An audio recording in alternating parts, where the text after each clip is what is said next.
بسم اللہ الرحمن الرحیم۔ معزز سامعین گرامی قدر، رزق حلال کی فراہی کے حوالے سے چند وظائف آپ کے سامنے رکھ رہے ہیں۔ استغفار کے حوالے سے چند وظائف آپ کے سامنے رکھیں کہ اس کی بڑی فضیلت ہے۔ ہر مشکل دور ہوتی ہے، ہر مصیبت دور ہوتی ہے۔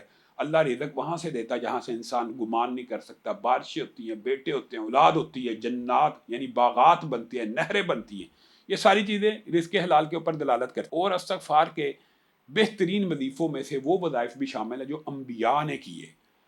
حضرت آدم کا وہ وظیفہ جو استغفر اللہ کے حوالے سے بہت اہم ہے، ربنا ظلمنا انفسنا وان لم تغفر لنا وترحمنا لنکونن من الخاسرین، یہ آدمیت کی تاریخ کے اندر، انسانوں کی تاریخ کے اندر ہمارے باپ آدم نے پہلی مرتبہ جو توبہ کے انداز کو اپنایا وہ ان الفاظ کے ساتھ اپنایا، اور اللہ رب العزت نے ان الفاظ کے ساتھ ان کی توبہ کو قبول کیا اور پوری انسانیت کو، آدم کے تمام بیٹوں کو رزق حلال دیا۔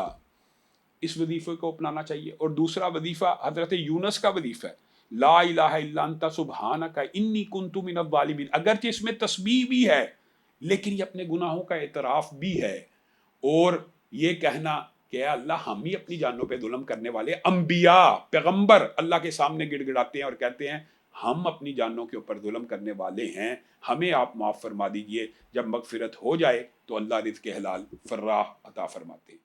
علامہ ہشام الہی ظہیر آفیشیل چینل کو سبسکرائب کر لیں۔